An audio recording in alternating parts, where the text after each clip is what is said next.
Oke, welcome back to my channel. Semoga sehat dan sukses terus buat teman-teman semuanya yang sudah subscribe dan like video ini. Oke, jadi sebelum kita lanjut seperti biasa teman-teman ya, saya mau update market dulu. Di sini market masih stabil seperti biasanya. Let's say ya, dalam 1 bulan ini bisa dibilang sideway. Karena kalau kita lihat di sini teman-teman nih ya, Bitcoin ini, seakan-akan susah banget untuk menjebol 100 ribuan dolar ya. Hanya berputar di 89 dan 90 ribu. Padahal kemarin teman-teman ya, baru saja ada pengumuman ya, mmm, apa namanya, rapat FOMC ya, kira-kira seperti itu.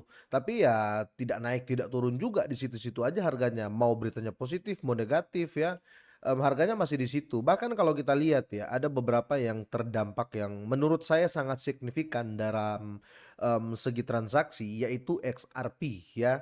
Karena, berhasil lagi nih ya di-flip sama BNB. Yang kita tahu XRP ini kemarin di, posisi tether ya, posisi 3. Setelah itu dalam beberapa pekan digantiin atau di-flip lagi posisinya dan ya makin memburuk teman-teman sehingga di-flip oleh BNB. Ya, yang dimana kalau kita lihat ini berdasarkan market cap ya. Kalau kita lihat market cap XRP ini teman-teman hanya di 121 miliar saat ini ya. Biasanya di posisi 3 itu di 185 sampai 186 miliar dolar. Kira-kira gitu ya. Jadi terjadi apa ya? Sepi transaksi ya sehingga market cap-nya anjlok dan digantiin oleh BNB di posisi 4 ya, kira-kira seperti itu. Ada berita di sini ya yang saya coba, sinkronkan ternyata benar ya memang, transaksi XRP ini lagi melemah ya bahkan kalau kita lihat, menurut chart di sini teman-teman ya, ini, penurunannya ya, ini masih terus terjadi ya. Bahkan kalau kita lihat ya, coba kita berbesar di sini, kalau teman-teman lihat ini saya ambil time frame daily ya. Let's say kita hitung dari 2 Desember ya. Dari 2 Desember teman-teman ya, ini sudah memasuki, pertengahan ya di bulan Desember ini ya, harga XRP itu sempat naik ya, 2 hari, 2 Desember sama 3 Desember ini, kenceng banget kenaikannya karena candlenya gede ya. Setelah itu dibanting juga. Kalau kita, perhatikan ya, coba kita gedein candle ini ya.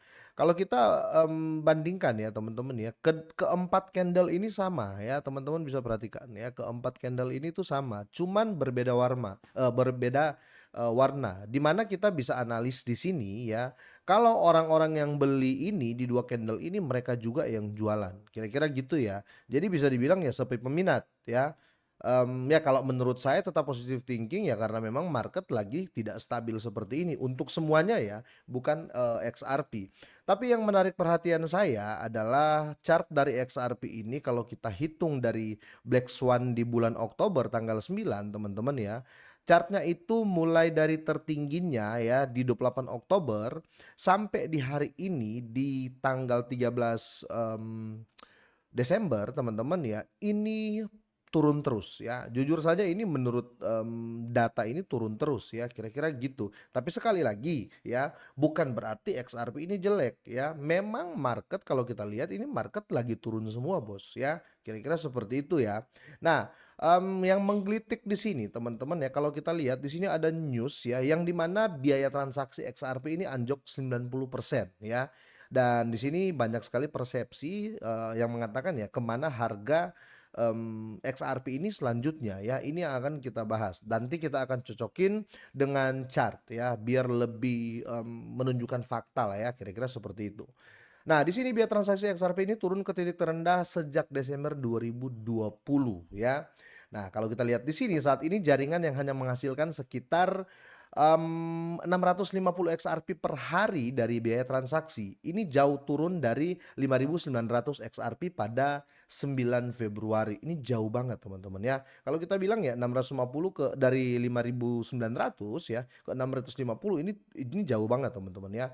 Dan menurut dari, Glassnode teman-teman ya, data mencatat bahwa ini merupakan penurunan sebesar 89% ya, let's say 90% ya, dan level biaya transaksi ini terakhir kali ya terlihat pada 20 Desember 2020, sekitar 5 tahun yang lalu ya. Tapi menurut saya teman-teman ya, Saya selalu yakin ya kalau XRP ya di harganya seperti ini teman-teman ya, dia paling mentok itu ya, karena kan, isu yang berkembang kan XRP itu bakal di bawah $1 lagi ya. Kalau saya paling mentok XRP itu 1,6, 1,7 ya, dolar ya. Bahkan, di sini kalau kita lihat ya, $2 ya atau let's say $2,01 ya. Crash pun kemarin Black Swan, event di tanggal 10 Oktober ya, dia hanya menyentuh di 1,52. Jadi kalau bilang di 0,5 itu sangat-sangat tidak masuk akal menurut saya. Walaupun di dunia kripto ini segala sesuatu bisa terjadi. Tapi kita ambil positifnya. Kalau segala sesuatu bisa terjadi ya, bisa saja naik, bisa saja turun. Jadi kita tidak bisa menyimpulkan oh akan turun terus ya. Kira-kira gitu. Nah, ini penurunan biaya transaksi ini juga terjadi seiring dengan merosotnya open interest ya atau minat terbuka ya, pada kontrak berjangka atau bisa dibilang ya orang yang tradingkan dia secara live atau let's say orang yang di, future ya atau di derivative market ya itu, turun teman-teman ya atau orang lihat, "Wah ini diem terus nih," ya malaslah di trading, kurang agresif, kira-kira seperti itu ya. Karena rata-rata orang mau cari return yang besar, kira-kira gitu. Nah, berdasarkan data on-chain ya dari open interest telah anjlok dari 1,7 miliar XRP pada awal Oktober menjadi 0,74 miliar XRP yang berarti penurunan sebesar 59%, kira-kira seperti itu. Nah, kalau kita lihat di sini teman-teman ya ada beberapa, analis ya memberikan apa namanya, argumennya atau memberikan pendapatnya, ini kalau kita lihat teman-teman ya, menurut dia ya, ini ada di tweet teman-teman kalian bisa lihat ya, per 11 Desember ya, harga XRP tercatat turun 2,67% ya dan, sedang menguji level support krusial di $2 ya, menandakan adanya ketidakstabilan dalam jangka pendek. Dia masih aman di $2 ya, sekali lagi bahkan di atas $2 ya. Nah, di sini teman-teman ya, kalau kita lihat ini XRP memang sangat-sangat volatile. Nah, menurut analis ini ya, apabila harga mengalami penurunan lanjutan ya menuju level support di 1,90 atau $1,90, harga ini justru ya menjadi harga yang bisa dianggap sebagai positif ya atau perkembangan positif dalam konteks penataan ulang posisi pasar atau bisa disebut dengan market positioning ya, kira-kira seperti itu. Oke, bisa dibilang ya, kita tandai di 1,90 sen ya, dolar itu adalah harga refresh ya, harga refresh dari XRP ya karena, kalau kita lihat di sini ya data menunjukkan kalau kita berbicara rasional titik support terakhir itu ada di 1,94 ya, di mana 2 candle ini kalau kita lihat untuk time frame daily ya 3 candle ini menunjukkan harga di area sini ya, di area 195. Jadi masih sangat jauh dari 190. Tapi analis ini dia mengatakan di 190 ya. Makanya saya bilang kalaupun ya isu yang beredar XRP itu bakal ke 0,5 lagi ya, itu saya kurang kurang masuk sih ya karena, bisa dibilang ya harga di bawah $1, XRP itu di harga di bawah harga $1, itu orang sudah rebutan lagi ya. Jadi kemungkinan teman-teman ya akan terus positif dan, dip-nya XRP kita tunggu di 1,90 sen ya. Jadi nggak usah terlalu panik ya. Tapi kalau, melihat berita yang beredar banyak juga yang sudah mulai panik dan menjual XRP teman-teman ya. Buat kalian yang mau jangka panjang di XRP, ya saya sarankan tetap hold ya. Kenapa seperti itu teman-teman ya? Karena kalau kita mau lihat project yang altcoin yang masih murah dan serius ya, bisa dibilang XRP ya, apalagi dari segi market cap ya, dia itu di top 10 atau di top 10 bahkan di posisi 5 ya. Jangan sampai kalian lepas XRP terus kalian mau cari altcoin-altcoin lainnya dengan project-project yang tidak jelas ya, kira-kira seperti itu. Itu saran saja dari saya ya.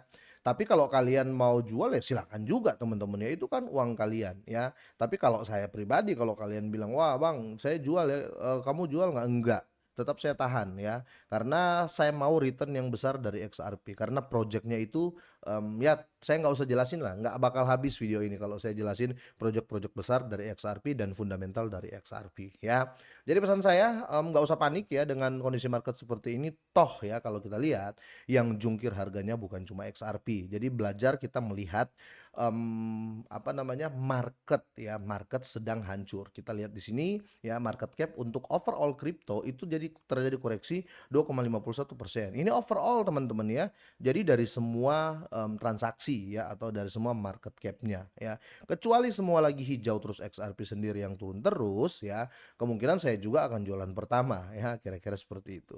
Oke, kalau kalian punya pendapat lain teman-teman semoga, ini bermanfaat ya. Kalau kalian punya pendapat lain silahkan tinggalkan di kolom komentar, kita akan ngobrol di sana. Oke, sampai di sini semoga ini bermanfaat, semoga sehat, sukses selalu buat teman-teman semuanya.